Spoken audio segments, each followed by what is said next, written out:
Scott Charpentier, Public Works Director here in Northborough. I'm going to discuss a little bit about the fire station project, but in general, all municipal building construction projects. They're quite a bit different than on the private side. We have a lot of laws we need to comply with throughout the design and construction process. First off is the state requires for any project over $1.5 million to have what's referred to as an OPM, an Owner Project Manager. What that is a firm that acts on behalf of the community to make sure the project moves forward successfully, efficiently, and oversees the architectural contracts, the construction contracts, subcontractors, and the general site conditions throughout the project. Northborough went through a public solicitation project in accordance with 30B, which is our procurement for services, to select an OPM. Colliers was selected through a qualification-based selection. They helped us to go through the procurement process for the architect. Very similar as with the OPM. It's required under 30B that we solicit proposals from a variety of firms. We advertise publicly. Any architectural firm can submit a proposal. We then went through an interviewing process with the shortlisted firms. We selected 3 firms to interview. They came in with a detailed presentation and interview to the committee. The committee deliberated on whom they preferred to work with. HKT was selected as the project architect. And then the town went into negotiations for contractual services. The architect will be on board throughout the project, preliminary design, space studies, as well as the bidding process, which I'll get into in a moment, and through construction administration. When you go through a construction process, there are shop drawings, there are submittals that the contractors provide. All those get vetted through the architect, and the architect is overseen by the OPM. There's Chapter 149 under Mass General Law is what governs the selection process for the contractor. So on a project this size, any trade, for example, electrical, plumbing, glazing for windows, roofing, whose work is valued at more than $25,000 is what's referred to as a sub-bidder. So the architect puts a bid package on the street for each one of these trades. Specific firms respond with price proposals that they submit. The prices are listed publicly, and then the general bid goes out on the street. The general bid would be the general contractor, who's also publicly procured. There's advertisement, you put it on the internet, on the web page, you put it in the newspaper. Combis is a state procurement website. You also advertise it in the Central Register, all required by Mass General Law. That general contractor selects what filed sub-bidders they choose to go with. They often go with the lowest because they want to be cost competitive, but they can choose whom they want. They then submit their price proposals. Those are evaluated for the most responsive and responsible. Responsive means that they've submitted everything in accordance with what's required in the documents. That includes insurances, bonds. Qualified is their experience. So this would be qualification for past projects of a similar size and nature. There can be some reference checks, but in general terms, you award to the lowest bidder. So once that contractor is under contract, as recommended by the OPM, the construction contract is engaged, and then they move forward into the construction phase. Part of the construction phase is, again, unique to municipal projects. We cannot specify that we specifically want this type of brick or this carpet. We need to say the carpet needs to be shag, it needs to be thick piled, it needs to have an underlayment, and it needs to be purple. We can't say what carpet to buy though. So the contractor would submit a product spec sheet that identifies that it is thick piled purple shag, and the architect approves it. Then the contractor is allowed to install it. The reason I mention that is there's a lot of specifications that are put together on a large scale project like this, and they're all performance based. We say what it needs to be, how it needs to perform, and what it needs to work with, and then the contractor selects which product they want to submit. Hello, my name is Bob Frederico. I'm the building inspector here in Northborough. I'd like to address a couple of things that are going to be required for the building in terms of the fire station building. A couple of things I want to touch on. Number one, the fire station, as you know, is a critical infrastructure building. And according to the state building code, it is a risk category 4 out of 4 categories that are available.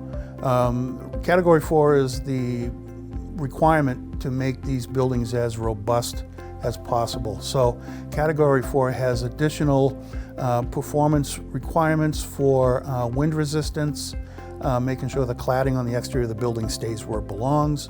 Also has seismic requirements in the event of a earthquake. Although we haven't had many here in Northborough recently, we are due.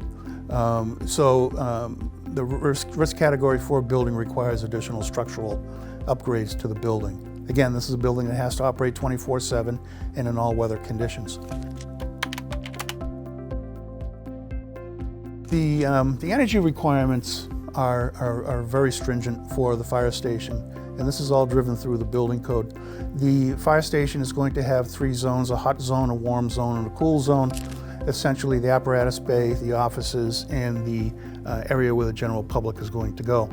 That is going to require either 3 very sophisticated HVAC systems working independently, or 1 very sophisticated HVAC system working to handle all 3. Because each zone has different heating requirements, different ventilation requirements.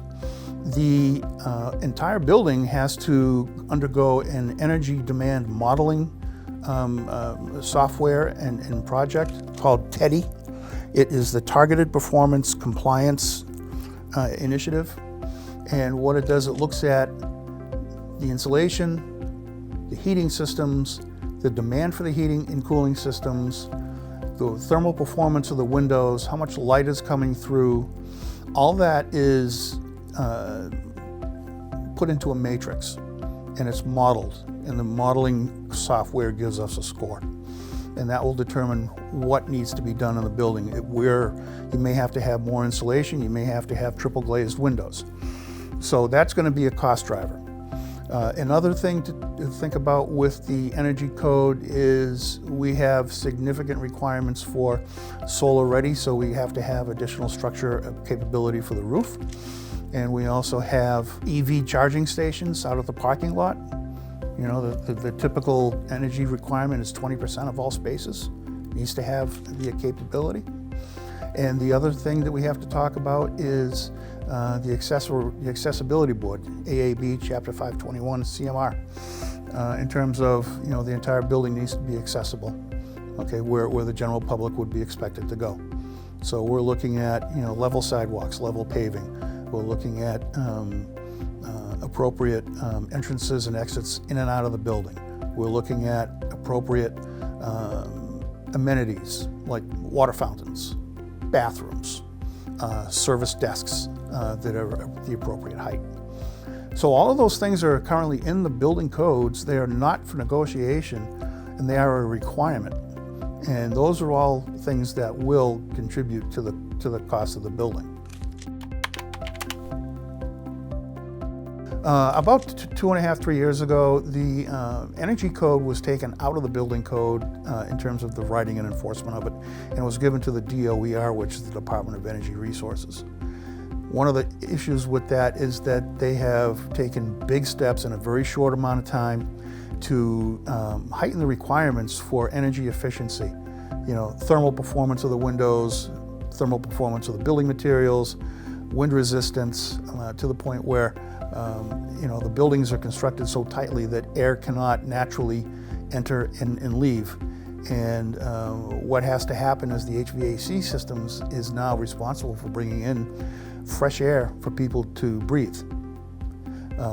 These codes have always kind of been in effect, but we are currently in a process as of July 1st, 2024, to increase the requirements again. So it's important for the designers and engineers to be aware of that. I will be looking for that in the design and the plans, and that's going to be one of the cost drivers of the project. When you're a municipally bid project, you have to pay prevailing wage. The prevailing wages are driven by union contracts, but in general terms, an employee on a municipal construction project will be making far more than that contractor would be working in your house or on a private construction project, to the tune of twice to possibly 3 times as much. That drives up the cost of labor substantially on construction projects. We see that through every single bid project we put out. I'm the Public Works Director. We do a lot of roadway projects and drainage. Everybody on those job sites is being paid prevailing wage. For example, a laborer will be making $66 an hour. Nobody has a laborer in their backyard doing landscaping for $66 an hour. But when that landscaper is installing shrubs at a new fire station or in a new memorial that's been constructed, such as Town Common, that's what they're going to be paid, and that's in accordance with Mass General Law. There are a lot of cost drivers on a municipal project that are not often seen, with the codes, with wage rates, and with public procurement. It's important to understand that the building codes are written by a national company called the International Code Council. And that's the base code, and then the state of Massachusetts takes that base code, makes some amendments which are specific to Massachusetts, and then that is what creates our building code. We're currently in the 9th edition. We should be going to the 10th edition this fall. It may be as soon as July 1st, but I'm hearing it's going to be January 1st for sure. It's important to remember that the state building code is the law. It's actually Chapter 780 CMR, and it is the requirement for all buildings to be done in the state. It is not for negotiation. There are very, very few, if any, alterations allowed by the state BBRS, which is the governing body for it. So it's important to remember that these are factors that are beyond our control. This is not a Northborough control. This is not a Bob Frederico control. This is quite simply a state law that we are here to ensure that it is carried out as specified in the code books. I'd like to thank you for joining us and hanging with us for a brief moment. If you have any further questions, please reach out to the Fire Station Building Committee.